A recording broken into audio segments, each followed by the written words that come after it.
Uyu mugoroba dufite amashimwe menshi. Jioni ya leo tunayo shukrani nyingi. Kubona Imana turindiye bene data. Kuona Mungu alichunga wa ndugu. Kuva North Carolina. Toka huko Napa Carolina. Bakaba bageze hano amahoro. Wanawasili hapa. Imana yabarinze ntihamucyubahiro. Uramwana data James yari chef de chorale muri Uganda cyamwibuka. Alikuwa chef wa kwaya. Nuriya musore nawe ni umusore mwiza mu message arahagaze neza. Ule kijana naye anasimama ndani ya mjumbe. Nuriya mukobwa wicaye hariya ni umuririmbyi nawe ukomeye cyane. Dada naye ni mwimbaji naye mkubwa. Turanezerewe Imana turi kumera amashyi mu zina rya Yesu.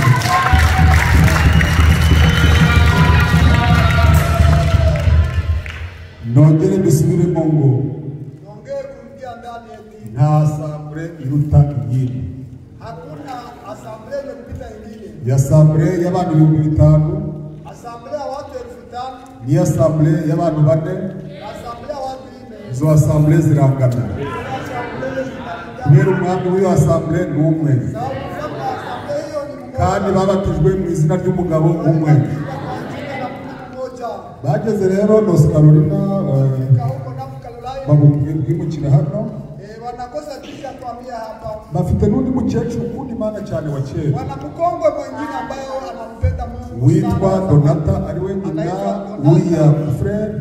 Ndiye mama yake na yule ndugu. Mu bantu baza amateka y'imessage nawe arimo. Watu wanaojua historia ya ujumbe huu nao mujya mubona abakozi bahagaze imbere yanyu mujye mushimira Imana. Ukiona watumishi wanasimama mbele yetu. Kubera hariho abantu benshi bari mu mastate babuze aho gusengera. Kuna wengi wanaokuwa ndani ya mastate. Ariko kubona Imana yaduhaye aho gusengera iyo Mana ntihamucyubahiro. Kama ulipata nafasi ya kuombea ushukuru Mungu. Baturushije ubutwari. Wanapitisha ko nitwe twakagombye ko kujya kubasura. Sisi tungaliweza kuwatembelea. Uko bagerageje gushaka ahantu ho gusengera. Maana walitafuta mahali pa kuombea. Kandi uramufreni ubayobora. Ule ndugu ndiye anawaongoza. Batireka tuze ariya mazi y'ubugingo bari abantu baterekuye kujyamo bonyine. Akasema eti ila maji ahubwo dusangire nabo ibyiza by'Imana. Niba washobora kudiravinga amasaha 12 ujye gushaka iby'umubiri. Kama unatafuta kuchunga gari saa 10 za kutafuta. Ni kangahe kudiravinga uje gushaka iby'Imana. Mara ngapi unaweza kutembea? Bahisemo neza bene data n'abashiki banjye Imana ibabere umugisha. Mungu awabariki sana. Hari abantu bo wa mwamikazi azacira urubanza.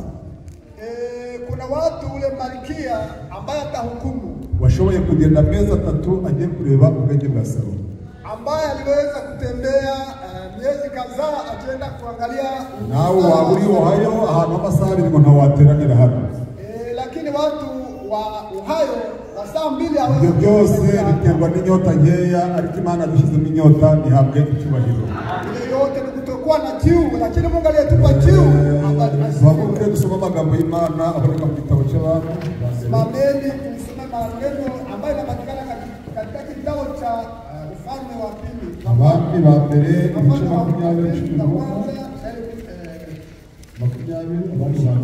Wafalme wa kwanza 20 murongo wa 11 shairi ya 11 turasoma mu izina rya Yesu Kristo. tunasoma kwa jina la Bwana wetu Yesu Kristo. Umwami w'Abisirayeli aramusubiza ati mumubwire muti ucyambara umwambaro w'intambara ngo atabare ye kwirata nk'uwikuramo atabarutse. Musubire. Turudi ndani. Umwami w'Abisirayeli aramusubiza ati mumubwire muti ucyambara umwambaro w'intambara ngo atabare ye kwirata nk'uwikuramo atabarutse.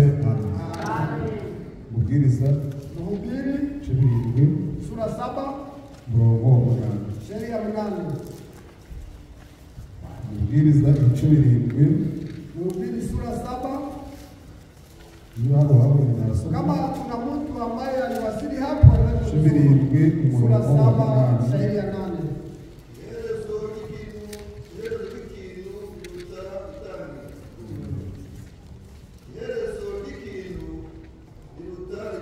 Yeah. wacu Yesu Kristo. Abana bawe turahagaze ngo kuguhesha icyubahiro, izina ryawe himbazwe. Waturindiye bene data, waturindiye bashiki banjye, wahaye abasere akazi, abandi babakingira uburwayi, abandi babanje kudusasira, abandi banyuze mu mihanda ntibakomereka. Ubu twese turi bazima tukuguriye ubwatsi, uragahoro n'agatwara y'umugoroba, tuguhaye icyubahiro mw'aya magambo. Uze uvugane natwe, utuvane mu kirere cy'umubiri, utuzane mu kirere cy'umwuka. Aya magambo uyaha umugisha, abayavuga umugisha, abayumva umugisha. Aya magambo tuvanemo inkomezi, abacitse intege bahabwa imbaraga, abananiwe bagatege, ababuze amavuta bayahabwe, abakeneye inama bazitere, mu izina rya Yesu Kristo. Kandi umwuka wera, bisabye Imana mu izina rya Yesu Kristo. Na mwene data turi kumwe, Mimi na ndugu ambaye tuko pamoja, tubaramukije mu izina rya Yesu Kristo. tunawasalimu kwa jina la Yesu Kristo. Ndatekereza twagize ikibazo murakizi. Nafikiri kwamba tulipata shida. Mzee yaratashe mwese mwarabimenye, Mzee alirudi ariko atabarutse nk'intwari. lakini amerudi kama shujaa. Namwe murabizi ko atabarutse nk'intwari, Kama amerudi kama shujaa. agiye neza. Anaenda sawa. Nabonye abantu bamuherekeje bari benshi cyane, Niliona watu waliokusindikiza walikuwa kugeza igihe cyo n'abakatikati bari na wakati wa katikati nao waliwasili huko. bene data bashiki banyu. Ndugu wa dada Reka zangu, tubabwire ikintu kimwe. wacha tuambie kitu moja. Ushobora kwanga gusangira n'umuntu ibirayi, Unaweza kukataa kuchangia na ukanga gusangira n'umuntu ihene yawe, unakataa kuchangia na ariko hari ahantu hari isahani muhuriye. kuna sahani ndogo Iyo ugomba gukoramo nawe agakoramo, nayo kabisa na bitatuma usuzugura umuntu mwicaranye, nangwa se gusuzugura umuntu mubana. Iyo sahani turayisangira. Uba muremure, uba munini, uba mugufi, uba muto, twese turabisangira. Bari mubizi urumva kwicarana na frere Berkibas cyari ikintu gikomeye cyane, ariko yahamije ati uyu musaza twarabaye. Iyo umuntu yapfuye bamuvuga ibyiza. Nongera mubwire ngo n'abandi bose n'abaviyane bose bari bahari, n'abitwa ba Uziyeri, n'abandi n'abapagani, n'abanyedini. Bitewe n'iki? Hari ahantu duhuriye. Uhakatira, utakatira, hari ahantu duhuriye. Mureke tuganire amagambo y'Imana. Umusaza yatabarutse, icyama nawe ukazatabaruka amahoro. Imana ishimwe. Kandi by'ukuri ahari ni heza, ni heza cyane. Nuwamubwira ngo agaruke ntabwo yagaruka. Bene data bakundwa, ni igihe cyo gukorera Imana. wakati wa kutumikia Mungu. Ushobora kuvuga uti ndacyafite igihe, Naweza kusema ningali na wakati kandi wenda uragera mu muhanda imodoka ikakugonga, jiani gari takugonga, nanga se ukarwara malariya ikamutsinda homa nayo inakuwa ikabira kwishe, nangwa se n'icyuma kikagutema. Ibyo byose ni ibintu bigaragaza urupfu, ariko hahirwa abapfa bapfiriye mu Bwana. Nari nabwira abera muri mugoroba, buri muntu wese yitegura. Yesu Kristo ko yari ari ejo, n'uyu munsi niko ari, niko azahora ibihe byose. Dufite amagambo make yo kubaganiriza. Umusaza yatabarutse, ariko agiye nk'intwari. Bari guhoberana na ba Ngendahayo, na ba Mbareriye. Muramuzi? Ni bangahe bamuzi? Ba Mbareriye benshi, ba Ngendahayo, abitwa ba Frank. Bose bari kumubwira ngo efure nawe waje. Mbega gutira muri Yesu Kristo. Imana iduha imbaraga kandi dushoboze mu izina rya Yesu Kristo. Nta kundi byagenda, kuko igicapa ry'umuntu rirangiye, kama kazi ya Mungu imemalizika, agafata urugendo akagenda. Anashika njia na kwenda. Hari umufurere watubwiye ngo Kuna ndugu alituambia iyo umuntu ageze muri exit ye kati ya mtu anafika kati ya ayinyuramo agasohoka, nawe utarayinyuramo ugakomeza ukagenda ukisiga amavuta ukarya neza utekereza ko ariko bizahora.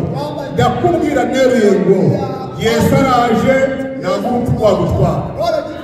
Amasaha abageze kugira ngo buri muntu wese azirikane umuhamagaro we.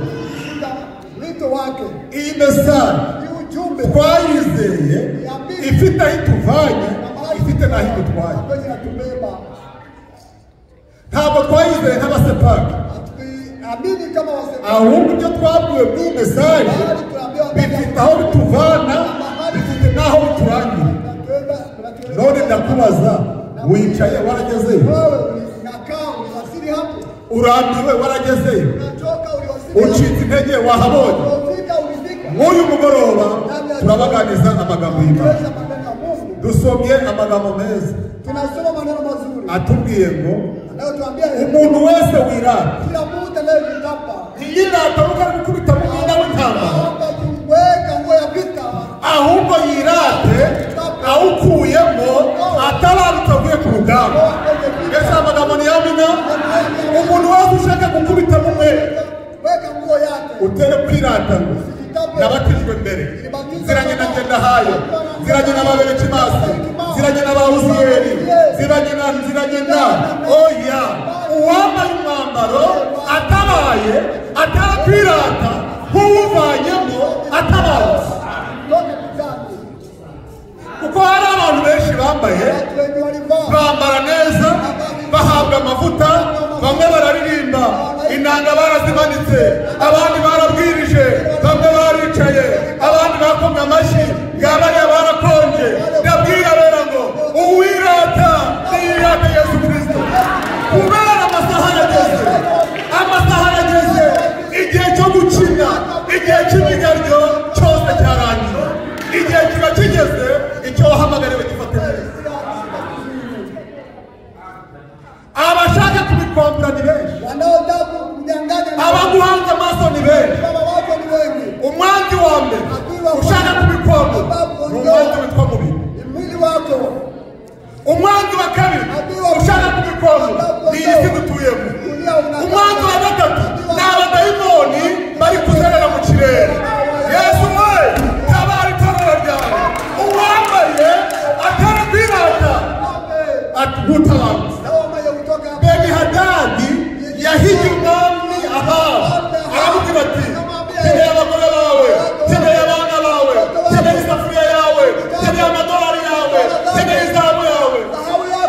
Intumwa ziramubwira ziti umwami aradutumye ngo ibyo ufite byose nibye. Kandi nyuma rero umufurere nawe ati nibaze batwara. Za ntumwa zirahindukiye zifashe inzira ziragiye no kuri shebuja bayavuze abageni bitwara. Ntiyanyurwa n'amagambo bamuzaniye, ahubwo aravuga ati mwongere musubireyo. Iyo abagabo bari kumushaka ntabwo bamushaka none baragenda bakagaruka, barahengereza bakanosha bakareba bikomeye, mu gitondo bakagaruka. Frere Branham nuko Satani ananiwe Yesu amutega ikindi. Za ntumwa zigaruka mu butumwa zibwira umwami ziti yavuze ngo byose arabyemeye. Ariko nanjye reka mbaze ko yari abyemeye, yaratumiye iki abandi? Satani ntabwo aryamye, Satani ntabwo asinziriye. Abademo barakaruye, abademo baraguhiga, abademo baguhiga mu miganda. Ntabwo bishimiye indirimbo zawe, ntabwo bishimiye ingoma zawe, ntabwo bishimiye gusenga. Ariko dufite umugabo wanesheje, Yesu Kristo. Haleluya! Yaratsinze, yaranesheje. Hahirwa abamwiringiye. Ntabwo natsinda. Reba umwana w'umuntu ugatomera ibyaha nk'amazi.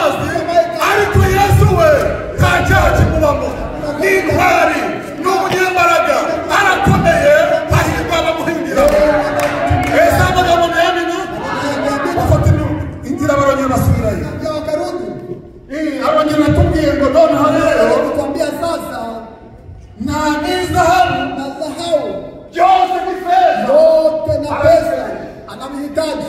Frère ati no. Ndugu akasema Hapana. Kase trop c'est mauvais. Kase trop c'est mauvais. Bega iyo bibaye karande kama inakuwa umuntu aranzura. Yabademo babaye karande nawe wanzura. Bavuga tuhereye amasaha. Ruga badayimoni bambaye karande. Fite Yesu wabamwe. Yewe tukaba nanjye iki gitero kirahigama. Kase trop c'est mauvais. Haleluya. Ngira abahungu n'abakobwa, ngira abasore n'inkumi, ngira abakozi b'Imana, amasengesho akingurije. Muzananirwa kuko murarushe. Ndakurangira ahantu hahishwe imbaraga, ndakurangira ahantu hahishwe amavuta, ahandi mu masengesho. Aravuga ati birarambiranye. Abadayimoni bakujya kugiriraho ngo bambyiniraho aragiye agiye kubaza abagenzi be. Uyu mwami yatumye abambere ndamubwira ngo byose natwara, ariko bene hadada ashaka satana gushaka akwambi iparo wamusemere nk'abandi wajya uri kurwana wajya uri gukubita abantu wajya uvuga nabi n'abantu bajya bagucikira kubera satani yakwambye ijambo ryayo, yakwambye ijambo ry'Imana. Nongere mbwira abera ngo aravuga ati reka mfate umuganda mugende mumubwire ngo uhereye amasaha ibyo tumye ndabyanga. Kunesha icyaha ni ukucyanga, kunesha abagabo ni ukubanga, ibyakunaniye ni ukubyanga, ugafata umugambi uti ndabyanga. Naho nuconza ukagiha amashereka akadudubiza, iyongere mwana wanjye, iyongere mwana wanjye. Icyaha kizabyibuha, kizamera amajigo, kizabyibuha cyane, kandi iherezo ryacyo azabana urupfu. Bibiliya rero iti munesheje icyiza icyiza.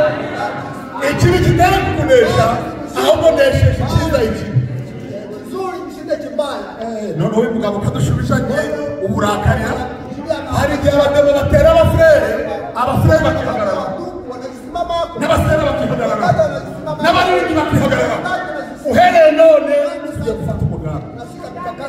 Babasubiye inyuma, yewe noneho byakomeye.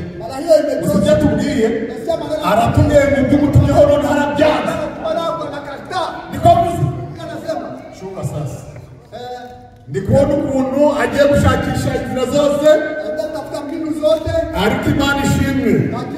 Umufurere atangira kubaza inama z'Imana, aravuga ati mbese biraza kugenda gute? Umuhanuzi aramubwira ati utere gucika intege, utere gutinya, utere kwiheba. Iyaguhamagarira hari, iyakuvana mu gaturika, ikuvana mu baneo, ikuvana mu moko, imukiza, ikuvana hirya. Iyo Mana irahari. Haleluya. Nanjye mbwira abateranye, iyatuma utaba umusepake, iyo Mana ntisinzira. Iyo Mana irahari we, iyo Mana irakomeye. Hahirwa abayiringiye, hahirwa abayiringiye, abiringira Imana ya Yakobo. Reka tumukomere amashyi. Haleluya. Iyo Mana rero uwo mufurere yiringiye aravuga ati ngo mbonye imbaraga. Gaho ni basi, gaho ni basi, gaho ni basi. Bagiye gutera, nongere nkubwire ngo Imana ihereza imbaraga uriya mufurere, ihereza ingabo ze imbaraga. Bakubita bene Hadadi baramuhashya. Iyatsinze bariya nawe uzagutsindira, iyanesheje bariya nawe uzakuneshereza. Guma ku rugamba, reka gutezuka, reka gucika intege. Iyaguhamagaye iracyakwishimira. Nanjye bagere baganize ngo la fe nangwa se iherezo ry'urugendo rwawe, iherezo ry'urugendo rwawe. Mwisho wa safari yako watangiye neza, urangije nabi. Watangiye neza, uherutse nabi. Watangiye uririmba, urangirije mu nzoga. Watangiye usenga, kubita ingoma urangije mu munyabiragi. Haleluya. Ndabwira rero ngo Imana itareze kurangiza amahoro, dusoze urugendo amahoro, iyaneshereza abandi nawe nikuneshereze. Imana rero ntabwo izaba ritangira nubwo wavuga tunasema ngo umwami ari ku ngoma ngo akubita akadiho yasa bikavuga oya, ibyo ntabwo Imana izabibara, ahubwo icyo Imana izaba iherezo. Amaboko wateze rero Imana iracyayibuka, ariko ibyo biganza ntibirambura bigakubita bigasi. Imana izibagira imirimo yose bakoze, izabara bya bintu ishongerejeho. Nongera mbwira abasore batangiye mbere n'ababatijwe bundi, Imana ibahereza. Turasomye ngo iherezo ry'ikintu cyose riruta intangira yayo. Siko dusomye, siko dusomyera iherezo rya buri kintu riruta intangira. Ushobora kubaka inzu y'amatafari, ugashaka amamodoka yewe ugapakira, ukazana amasima, ukagura za makaro ugakubita mu nzu, wageza hariya nzaba nubaka. Nyamara burya ya nzu wayubakisha amatafari, ya nzu wakubiseho amarento, ariko itangiye kuba igicumbi cye. Iyo nzu rero niba itaragiye amahungu ukazayiraramo, byaribwa bya nijoro bizayiraramo, n'ingunzu nazo zizajya zicumbikamo. Ibyo ni ibicira kiratungutse, kivuye he? Ivuye mu nzu yabaye igicumbi cye. Ni inzu itararangiye, ni inzu yagarukiye hagati. Ndabwira bene Imana ngo abadayimoni bazaza ryari, bazamukira muri wowe ryari, ni igihe ushoboje nawe. Ariko nusoza neza iyo aguhamagaye ifiteho umugambi. Rero ndabona kungwa tuvuganira ngo iherezo rya buri muntu wese. Wambara umwenda ukaberwa, ariko ufite iherezo. Umugabo wawe uramukunda, ariko afite iherezo. Umwana wawe uramukunda, ariko nawe afite iherezo. Iyi si utuyemo nayo ifite iherezo. Inzu nziza ufite nayo ifite iherezo. Umuryango wawe bose bafite iherezo. Hano uririmbira abantu bafite iherezo. Hari ibitagira iherezo, ibitagira iherezo ni ijambo ry'Imana yaduhaye. Imana ishimwe mu izina rya Yesu Kristo. Niba ushaka kubaka, nabasaka tuvuge no kubakira umupira, wenda batangiye neza ukunjiza ibitego, we umuradi nasara gitwaye akinjije muri Garamopa. Abandi ngo Imana kubita amashyi, ariko ngo dufite umukinnyi we. Murindire mu herezo, ntabwo urabona ibitego byo mu ntangiriro ntabwo bibarwa n'ibitego byo mu iherezo. Kandi iyo umupira urangiye bakubise ifirimbi ngo pa, irasobanuye ngo nubwo wakwinjiza ibitego 500 ntabwo bizabarwa, kubera kapiteni yagiye. Ufite sifure y'umupira yagiye kera. Nongere mbabwire ngo Yesu nahagarara hano ku bicu, uzasenga amaviga agakoboka, bizaba byaragiye. Iherezo ry'urugendo rwawe bene data ni irihe? Ni ukuvuga ngo ibitego babara ibitego byinjiye nyuma, ntabwo bari ibitego byinjiye. Niyo mpamvu uzajya wumva abantu ushaka muze twinywere kano kayoga, ngo kino gicupa ngo cyakiro ni cyiza, ariko imesaje ngo ni nziza wenda. Ari kuvuga imesaje kandi ari muri hoteli. Bisobanurwa ngo urugendo rwe niho rwarangiriye, ariko nongera mwirabera Imana ngo iyadutangije irakomeye, ufite akabando ko gucumbagiriraho, kandi iyo yadutangije iduhetse no mu mugongo wawe. Ese amagambo ni amina? Murabyizeye? Nemera ko Imana iduhetse, iyatangije urugendo no kurusoza.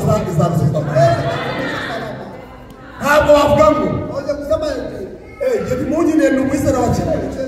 Iyi turabyemeye kuri umwizera wa kera. Ariko se ushoje ute? Ntabwo gusoza kwawe areje.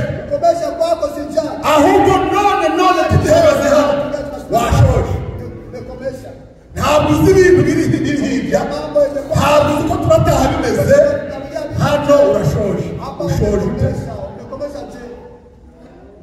Hari abantu benshi bazavuga bati wahanuye mu izina ryawe, twabwirije mu izina ryawe, twabimye mu izina ryawe, twahanuye mu izina ryawe, dukubita ingoma mu izina ryawe. Nawe azababwira ati mwumve imbere ntakoze ibi bimwe ntibigeze kubamenya habe na hatoya. Bitewe n'iki bashoje nawe. Bene data bakundwa, natwe imbaraga zo gusoza urugendo. Ni bande babyishimiye? Mwese mukeneye gusoza neza. Nanjye mbifurije mu izina rya Yesu Kristo. Reka gusoza na Farawo. Wacha ukomesha kama Farao. Farawo niwe wakubise Abisirayeli. Kubita ikiboka, kubita baboma amatafari, barateseka. Ariko ku iherezo arohama mu nyanja. Arohama mu nyanja n'ibyo afite byose n'ingabo ze. Wirinde gusoza nka Farawo. Wirinde gusoza nka Yuda. Wagambaniye amaraso atagira urubanza hanyuma apfa yimanitse. Wirinde gusoza nka Kayini. Wishe murumuna we Abeli hanyuma Imana imubajije ngo mbese murumuna wawe ari he? Ni umushumba we. Ni umushumba wa murumuna wawe. Yamukubise ubuhiri, yashoje nabi. Imana irinde gusoza nka Kayini. Kayini wishe mwene nyina. Ntabwo kwica umuntu ari ugufata ubuhiri. Umuhanuzi wari kuvuga ngo iyo ufashe umufurere ukamubaga uyu ukuboko umureba akagira amakosa gaje sikamubonye ahantu bimeze cyangwa bimeze. Iyo uri kubaga mwene so uba wabaye umwicanyi. Aho Kayini nawe azahemberwa nawe niho uzahemberwa. Mumubona ari gutega amaboko mukagira ngo ni umuririmbyi. Yamaze abantu muri Afurika. Twavuye yaramaze abantu. Uri umurozi w'imitima. Mujye mumugendera kure. Uriya muntu mumwirinde. Uri umurozi w'umutima. Aho bazacira Kayini urubanza nawe uzahahagarara kubera bahagaze nabi imbere ya mwene so. Murabazi? Ako nta mubazi. Bari ni aba FDLR. Ubona bari kugenda gusa tubu ni abazarendo. Ufite dayimoni aho abandi bazacira urubanza Kayini nawe uzakina ku ntebe y'urubanza. Mwene so ni mwene so. Niba yaravuze amaraso aho kumuneguranye n'umusenyi. Abera Imana mwongera amabwire ngo iherezo ryawe ni irihe? Ushoreje he? Uteza amaboko. Haleluya, yaraneshereje. Hanyuma uragiye no mu bamwe b'abapagani. Ntabwo abafurere mwemwe bivuyeho basubira wande wazambara na sukari wapfirayo. Uteranye natwe, uteranye n'abapagani, uri umugambanyi w'itorero. Aho bazacira kandi urubanza nawe urahari. Mutwara zana kino kirenge azana amazi akacyoza. Yanesheje urupfu ikuzimu naho yajana. Murindire wenda mubyaranye rimwe nimubyarana gatanu amabote gazakunukiraho. Uwo musera ashoje nabi yatangiye neza ahemutse nabi.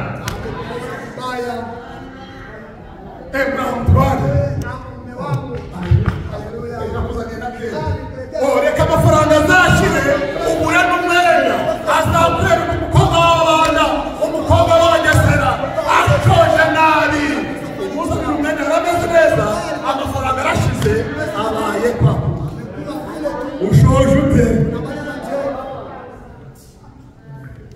mwarakundana agashesheri muri kugenda neza bakabafotora ariko hari ukwinjira mu nzu ukaba nk'igisimba umugore akagira ubwoba akagira ngo uramwica wahinduka abana bagahunga ushoje nabi. Yesu araje, Yesu araje, hahirwa abasoza neza. Wakubitaga amavu umusenga napiga magoti naomba ariko basigaye bakuzana ibyo kurya bapetea chakula aleluya amina imani byanze isengesho ry'abayuwayi isengesho rya vuba imani dufashe ushoje urugendo gute ufite amavuta y'amavuta yagiye he zambaraga zagiye he twagutega amaboko ko waturimbishaga mbese ko watubwirizaga ko waducurangiraga utakiducurangira ko watubwira ngo haleluya tukukwishisha ushoje nabi ibihembo bikabashoje neza. Buri muntu wese azahemberwa imirimo azahemberwa ibyo yakoze. Aya magambo bari kuyumva Imana iramwishisha iherezo rya buri muntu wese iherezo ry'urugendo rwawe mbese bibi hari inkuru imbabaza kandi itera ubwoba inkuru y'umuntu w'Imana yagiye mu gitondo afite amavuta asanga umwami nawe ari gufata igicaniro afite igicaniro mu izina ry'Uwiteka. rero wagicanira we kuri wowe bazamutwikiraho n'amagufa y'abantu we uratoka wapi uvuye wari kuzimura ku mpangara akikira gutya agatoki karagira akabona Imana uzakina n'ibintu uzakina n'abana bawe uzakina n'ibintu uzirinde gukinisha ibintu by'Imana nubikinisha tu Imana murihanganye muri kumwe aho uzajya hose nta mahoro uzagira uzimanganya byange usenga binaniranye kubera ibyawe ubifata iby'Imana ubifata uko wiboneye.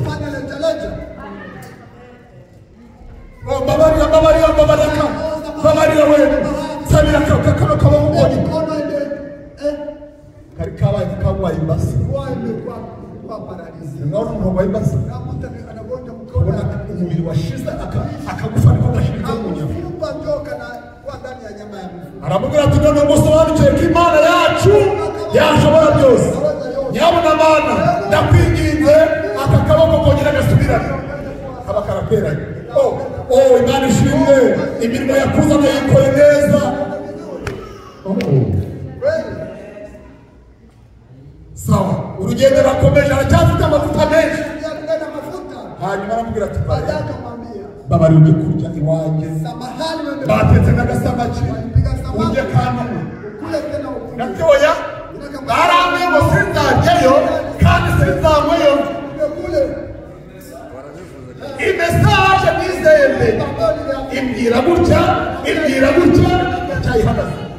Akoreka abafurere bari bameze akoreka abasere bari bameze ariko buno buri muntu wese afite uko ahagaze. ariko n'uyu mugoroba yabigingira Uwiteka saba ngo Imana ihereze gusoza neza. wamufurere rero akomeza urugendo ati yewe zanjye zirarangiye amaze kugenda haboneka umusaza amwirukaho ati muntu w'Imana we kano kanya Imana bavuganye nanjye yongeye kuvugana nawe bazabatera igisekuru kimwe haba abahanuzi babiri. Imana yatuma Buranamu igatuma na Irene White. Imana yatuma abagore yabusabaga niba dufite umuhanuzi tukaba twarahawe umuhanuzi ni ukuvuga ngo niwe muhanuzi w'iki gisebe. ariko ntiyabisobanukiwe muravuganye uko niko abasere hamwe bamwe bajya kuraguza nijoro abandi bakajya mu ci iriya bakitango niba ari icyicunde bakajya mu makesha agacomoka. iwacu ntaho basengera abarwayi basanga akagore nabo kagacoke ihane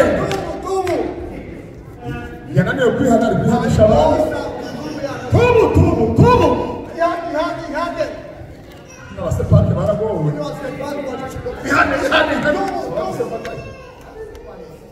muzehe bamo musepake ikinyendimi kiragoye cyane kuva mu ndimi no gushima Imana kuva mu ndimi no gushima Imana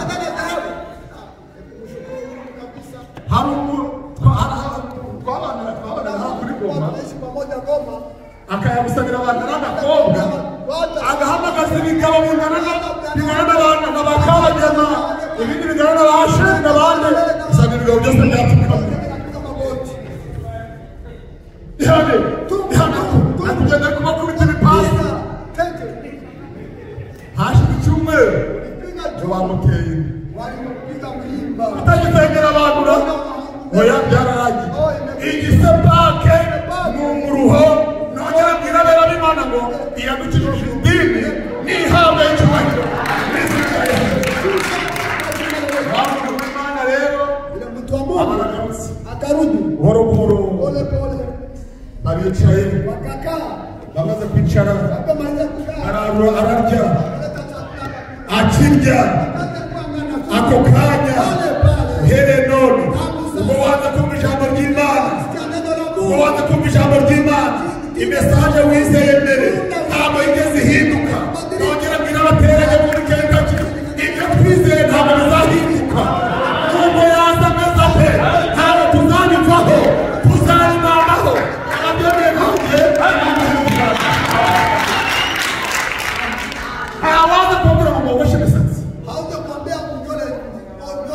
amukozi natangaye ari gusubiza ikibazo kuna mtumishi nilimshangalia akijibu swali hajya ibigendanye n'imisatsi umuntu yiyambariye ingofero sasa kutembea kama nywele kama utanakala chapeau na bakagura umusatsi mu soko nywele ndani ya soko mukozi w'Imana hari ikibazo swali ngo sione shida yo sione shida yo ni igitwikirizo cyo mu mutwe bwira bera ngo Imana yahaye abantu basema umusatsi iyo izikarabe usa izikarabe irabura ntabwo mukeneye imisatsi yo kugura turacyahagaze ku jambo ry'Imana twizeye bizeye n'igihehe tuzambara ingofero tuzagura imisatsi iyo duhaye ijambo rihabwa icyubahiro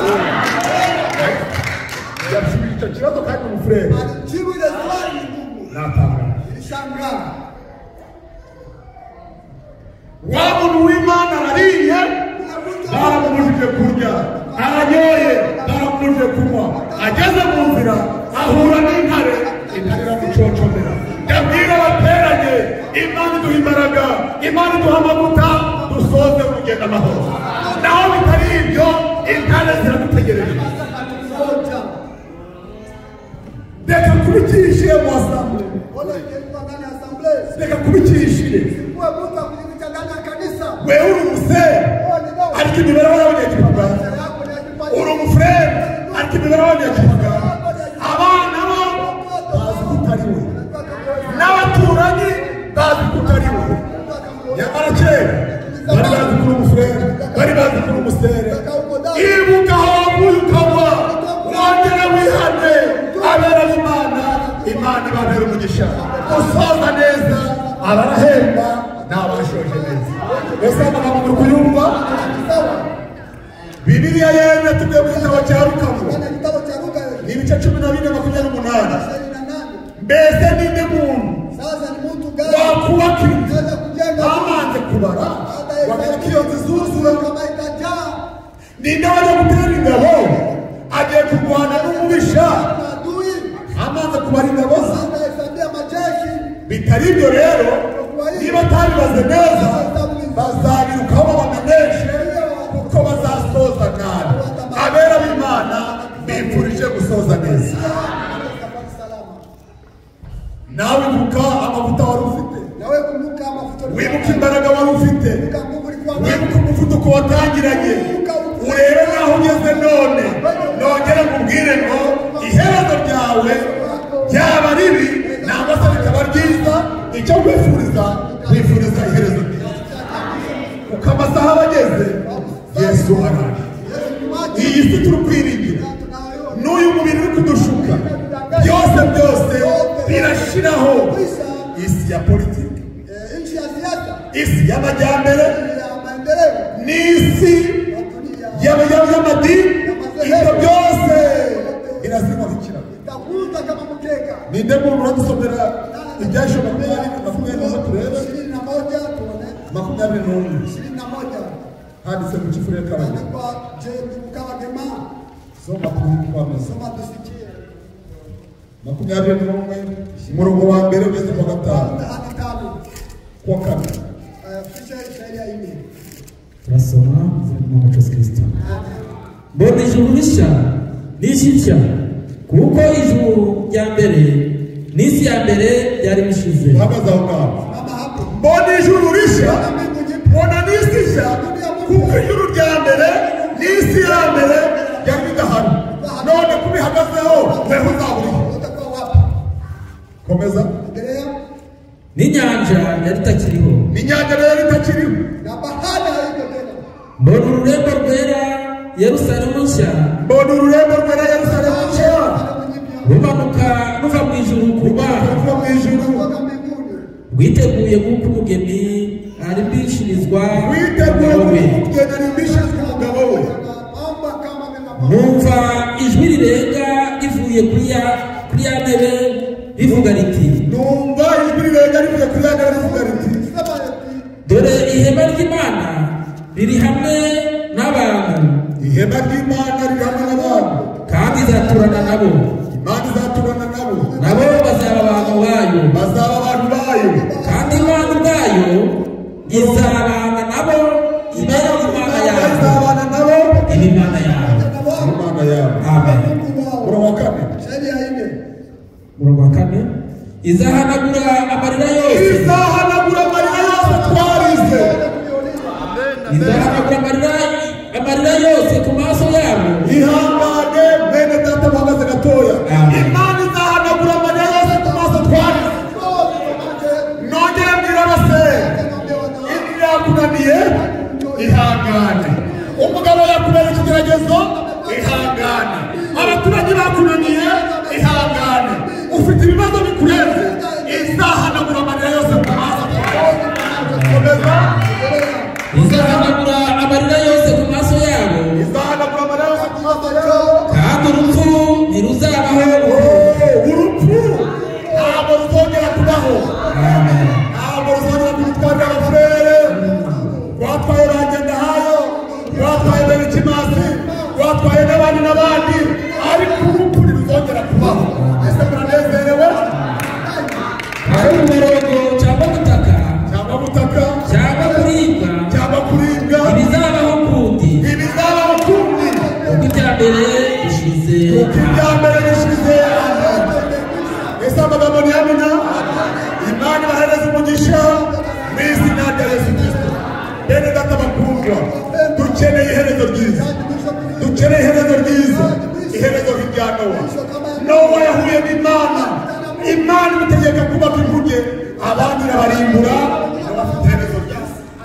Ari kureremba hejuru y'amazi. Ntabwo tuzareremba hejuru y'ibyago. Ibyago birakubita inosi, abera barerembe hejuru yabyo. Bisobanurwa ngo abo bareremba hejuru y'ibyago ni abashoje neza, ni abarangiza kugenda amahoro, ni abandwanya neza. Ibyo bihe nanjye ndabikubwira. Ariko gusoza nabi Sauli alisema uhereye none sinshaka umupfumu mu gihugu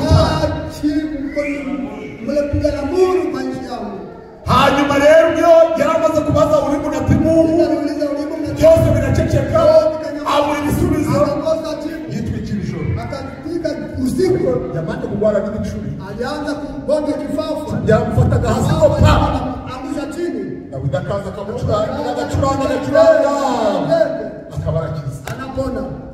Nta muntu wakorera umuntu ushaka kuba mubi neza uzabishobora. Uzamukorera neza azanaba mu bitugu kubera umutima urimo ya Satani. Nubwo uzamuhaza akayasohoke ukamubagira n'ihene azanakubera mubi kubera ibimurimo n'ibyo Satani yashyize agacuranga yanesheje urupfu ikuzimu naho yaje abanja guhumba umutwe w'inzoka ukwibyanitswe abadayimoni agicuranga ako kanya bakaba bamuvuyemo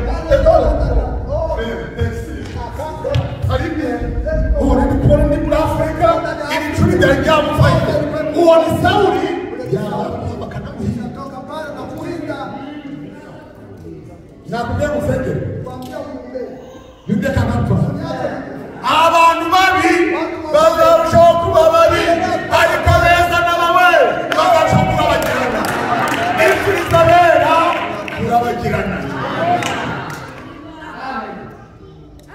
yawe icuri ryamuvamo akongera ati hajya agacumbitse we bakamuragira mwabara muhiga hari ahantu rero utatuma umuntu umugore wawe wamutuka hari invitasiyo iguhamagara ukagenda mpaka niba wambaye n'ikoti rya Didasi ube wanamutuka aho yari yiherereye akati icyenda cye ari gutwara bari kurinda bamuciraho imyenda si umutima mwe guhiga Dawidi kandi asanga amusengera ariko frere nta kintu wakora umwana wa Satani wazahinduka umwana w'Imana ab'Imana ni ab'Imana n'abasatani ni abasatani amen mubareke bayikorere n'abandi bakorera Satani ku iherezo buri muntu wese azerikana cyane imbuto zose zizagaragara ibyishire bizagaragara abatejejwe bazagaragara ibyarya bizagaragara ku iherezo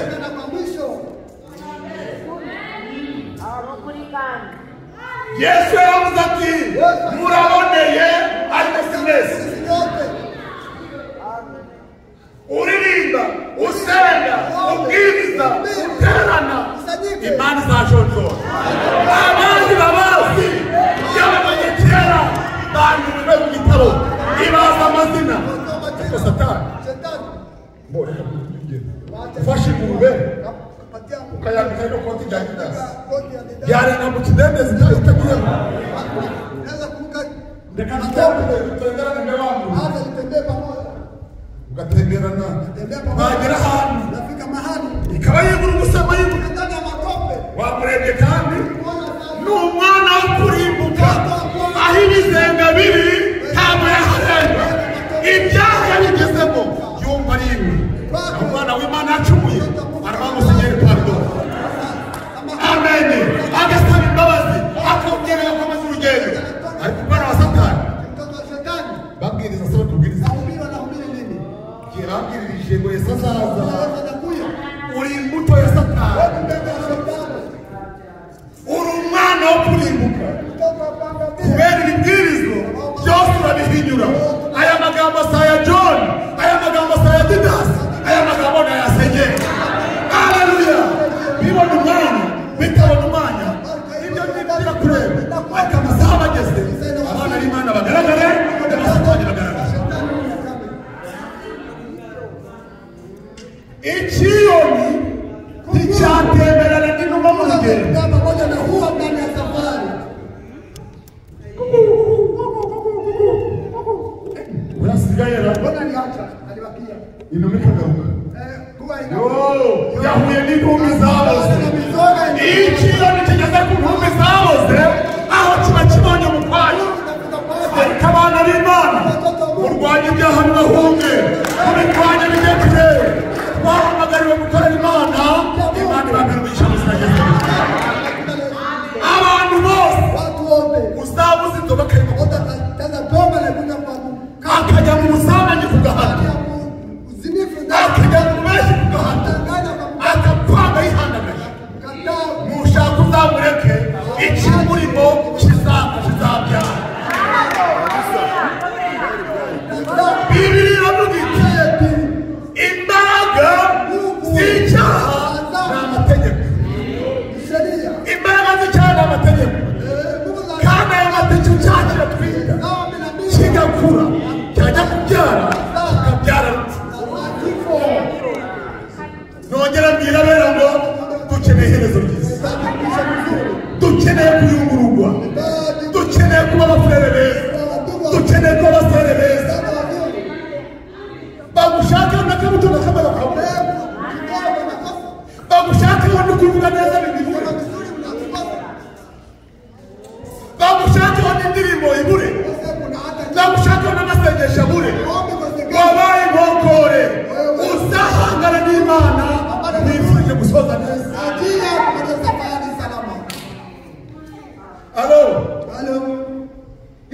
Sherine nari mukumbuye uri umukobwa uririmba uri umusore baterana uri gutelefona n'ingegera zabo kufanya upendeleo pamoja na vijana wa hivi uterane natwe ugaterana n'abakozi b'abapaga kusanyika pamoja na bifurije iherezo ryiza iherezo ryawe ni none urutuma utwara nangwa Yesu yaza bifurije iherezo ryiza Bibiliya iravuga iti ibyaha bivanze no guterana kwera birabirambiwe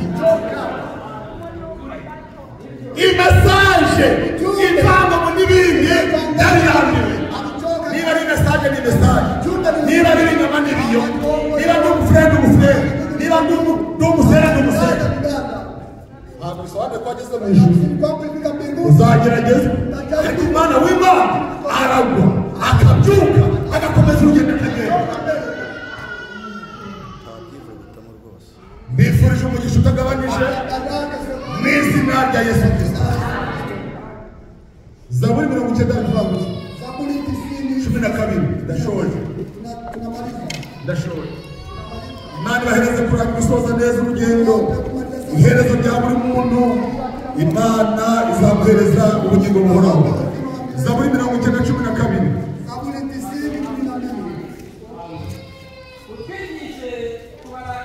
Hagaraho gafe utwigishe kubara iminsi yanyu kwa hesabu siku zote ngo niba umuhanga uko mudara bwira imyaka uzamara amatusi tuambie nani utamaliza ulimwenguni ejo mu gitondo imvura iragwa ntiragwa tanyesha wala itanyesha haratabangaya harakira bangahe sababu kutakuwa na wangapi Mana we nyigishe kubara iminsi yanyu kwa hesabu siku zote niba bimeze bityo urwangano ruvahe chuki inatoka wapi amashyari avahe hivi inatoka wapi gufatana mu muhogo bivahe masingo inatoka biterwa sababu kudakiza ya kutokezea utwigishe kubara iminsi yacu utwigishe kubara iminsi yanyu uburyo butuma dutunga imitima y'ubwenge uburyo butuma haleluya Yesu amagambo yanyu na unyigishe kubara iminsi yanyu hesabu siku zangu iminsi yawe ni ngahe siku zako ni ngapi ufite umwaka hano ufite imyaka itanu hano tano hapo imodoka ugendamo yonyine ni kaburi na ambaye na pamoja imodoka wicayemo na kanga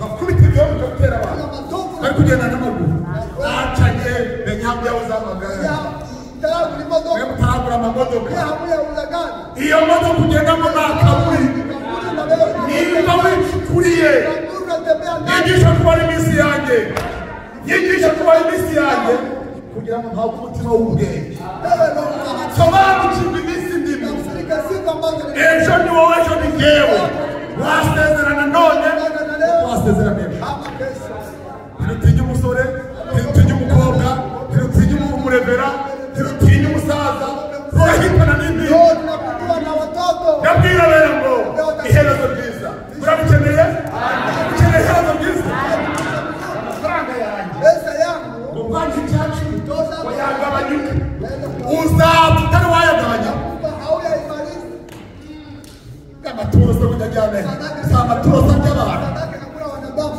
nudatura imana uzareba uzamereke abandi bo bazatura imana ariko nongera nkubwire ngo iherezo ryawe ni ribi mwisho wako ni mbaya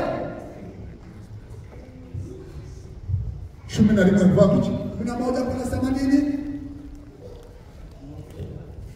Abaheburayo 11 no mu karere ngo dushushe Ibrania ni hapo tunamalizia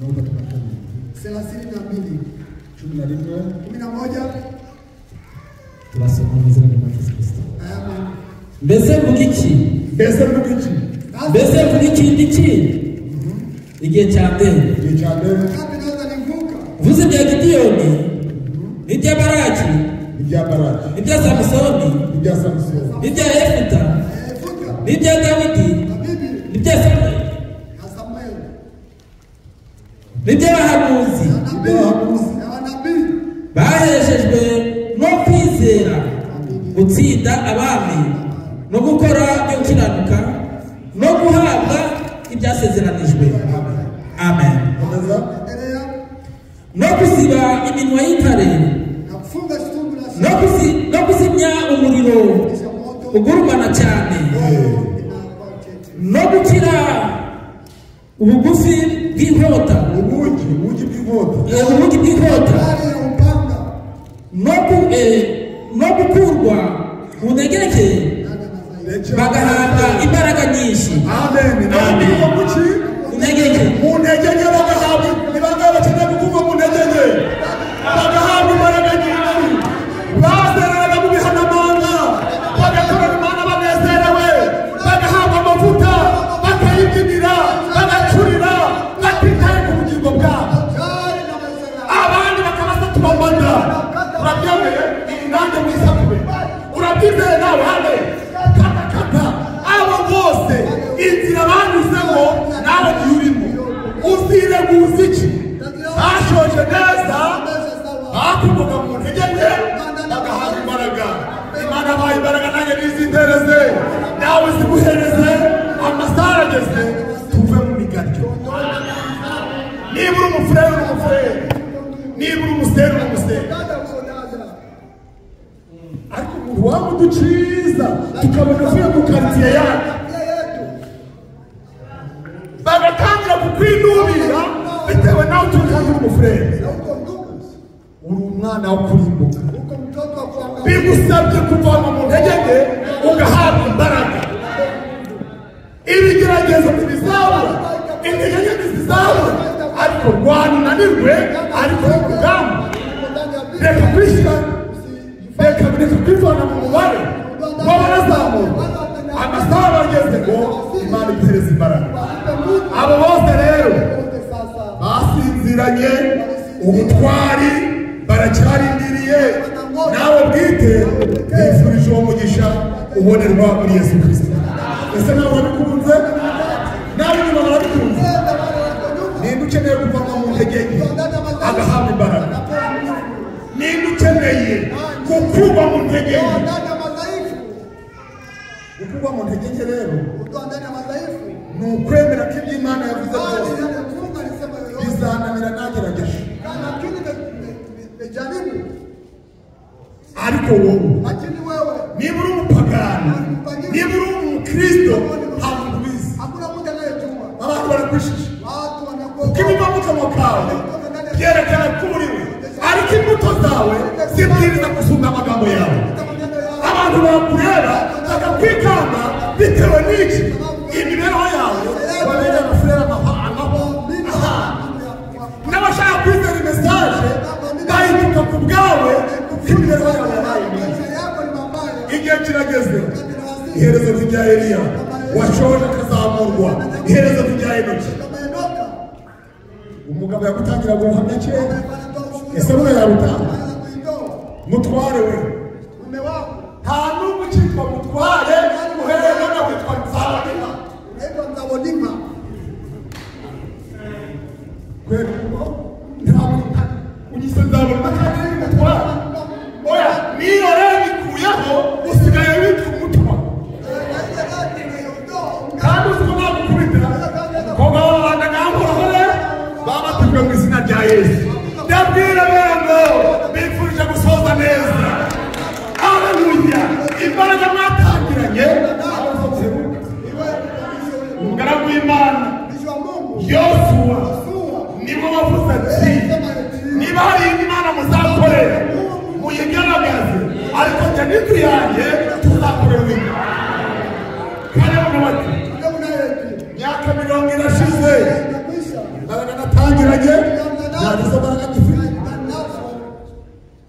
Icyo nicyo cyifuzo cy'abafite, icyo nicyo cyifuzo cy'abasore ababikeneye ababyumvishije Imana ibahereze imbaraga nyinshi. Yesu araje ntabwo ari guca ko bizaho ntabwo ari guca ko bizaho. Igihe kizagera uzashaka bene ubabure kubera iki barateruwe bajyana ntizita ku mudiyakoni bwawe yewe n'umudiyakoni muri Kentucky wari uri mudiyakoni muri Kentucky piyesi yawe irihe ikarte yawe irihe ikarte yacu tuzerekana mu guhabwa umwuka wera. Umuntu udafite umwuka wera ntabwo azarengana hano. Iherezo ryiza ni uguhabwa umwuka wera.